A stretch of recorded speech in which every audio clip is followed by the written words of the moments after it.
What's up guys, I'm Casey and I've been working at a level 1 trauma center in the ER for 2 years now. So I feel like I'm pretty well qualified to tell you guys what are some pros and cons of working in the ER.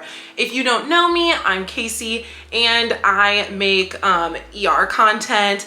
I do scrub reviews, dabble in a little bit of fitness, as well as I am in my last semester of college. So I've got some college content on my channel. I would absolutely love it if you subscribed, but let's go ahead and head right into the video.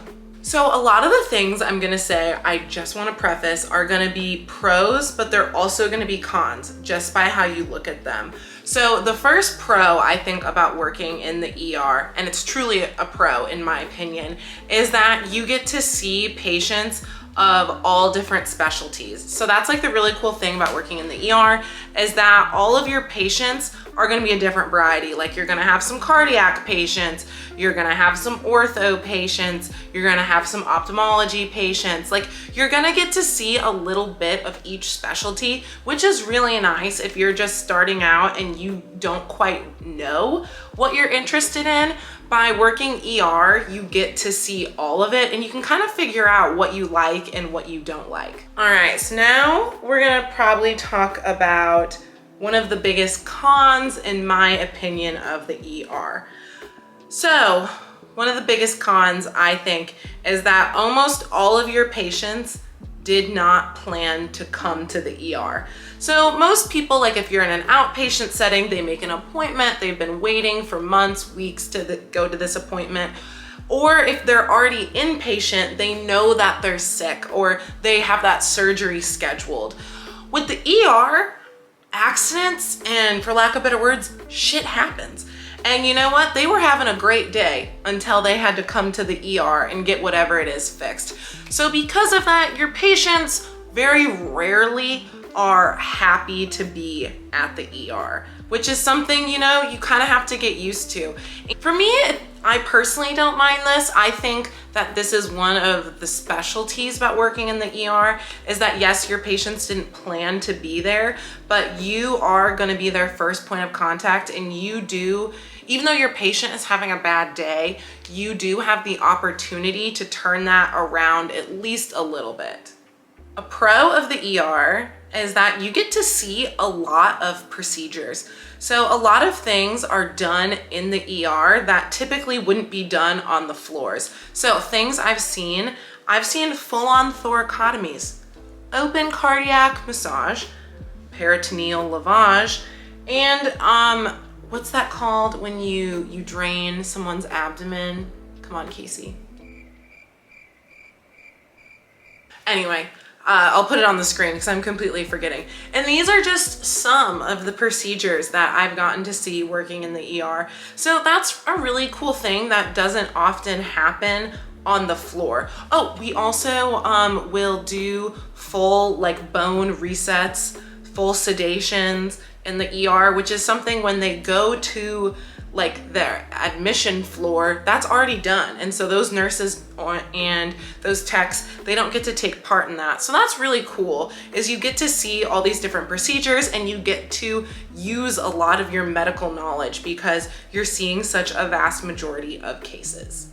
Another pro of the ER, and I want to preface this, that I never want anyone to get injured. I never want anyone to be sick. But you do get to take care of the most acute patients. Like when they come through that ER, you are their first point of contact. Like it is your job to stabilize that patient. That's probably why you want to work in emergency medicine. You're a little bit of an adrenaline junkie. You like the traumas, you like the STEMIs, you like the strokes. We get to do all that and we get to stabilize that and we get to settle that. Where you're up on the ICU, you're up on the floor, that patient has kind of already been settled, if you know what I mean. Like the acute life threats have been taken care of and it's more management. You know, I'm not trying to knock ICU nurses at all. I know a patient can definitely decompensate in the ICU, but being in the ER, you are that, like I said, first point of contact. You are the one that's gonna get the ball rolling. The care that you do when they first come into the ER can determine if that patient is gonna have a poor or positive outcome, which I think is absolutely amazing that we are that privileged to have that sort of effect on any sort of our patients.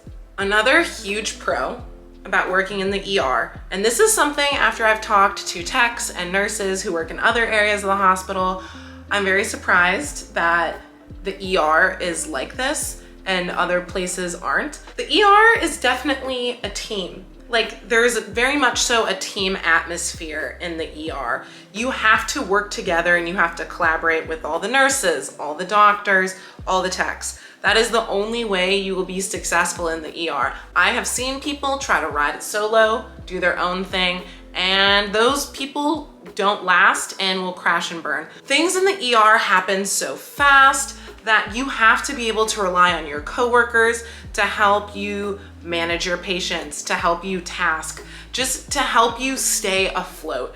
And the ER is one of those really special places, in my opinion, where everyone works as a team.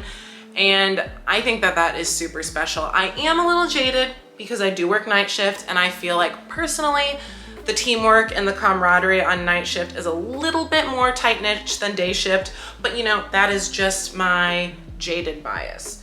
But something I think is one of the best pros of the ER, and I feel like I say that, the best, but it is. The teamwork you get in the ER, I feel like you don't really find that in a lot of other specialties. So for me, this next thing, it's personally a pro, but some of you might think it's a con.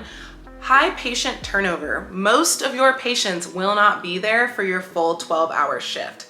Personally, I enjoy this. I like the high turnover of patients. Are we admitting you or are you going home? I like that fast-paced high turnover. The only con to this, and this is why some people think it's a con, is you don't get that follow-up, right?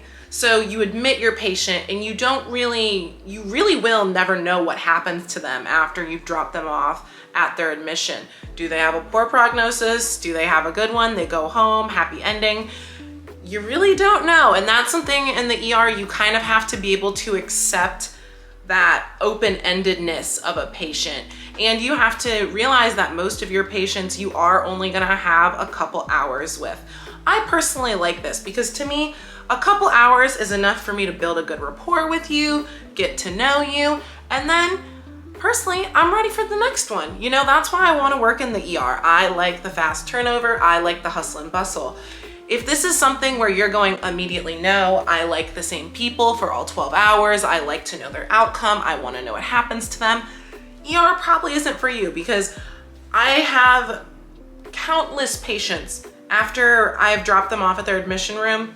I have no idea what happened to them. I just dropped them off. I said, I hope you get better because, you know, genuinely, I do hope they get better, but I don't know if they did, you know?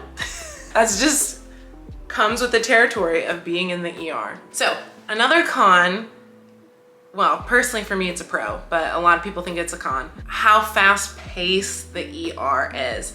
So especially working night shift in the ER, typically, this can all change at the drop of a hat, from 1900 to about 2400, so like midnight. Those are like our busiest hours because that's when like the people who, you know, regular people are still awake during that time. You know, you're driving your car, you're getting into accidents, that sort of thing. And then typically you slow down from like midnight to about 3 a.m. And then, you know, 3 a.m. is like the witching hour. That's when all the weird stuff happens. I have worked a shift where, you know, the department was dead. I'm gonna say the word. It was quiet in the department. And then wham bam, all of a sudden stuff happens, you know? So that's just something with the ER. You have to be able to go from 0 to 100 real quick, and you have to be able to manage that, and you have to be ready for that adrenaline rush. You have to be ready for that critical situation, and you have to be able to manage those emotions of going from super calm, quiet, chill to heart-stopping, adrenaline, critical thinking. You know, you got to be able to go 0 to 100. All right, you guys, those were my pros and cons of working in the ER. If you think I forgot anything, please list your pros and cons down below. I would love to know. If you have any ER questions, also please comment those down below. I'll have you know I answer every single comment, Okay, it might take me a day or two, but I will answer your questions. So please, any ER questions, drop them down below. Also, if you guys think I should make any other videos related to the ER, please drop those requests down below and I will get to them eventually. I would absolutely love it if you gave this video a thumbs up. It supports me so much, as well as I would love if you subscribed and you could see more ER tech content. But I'll see you guys in the next video. Bye guys.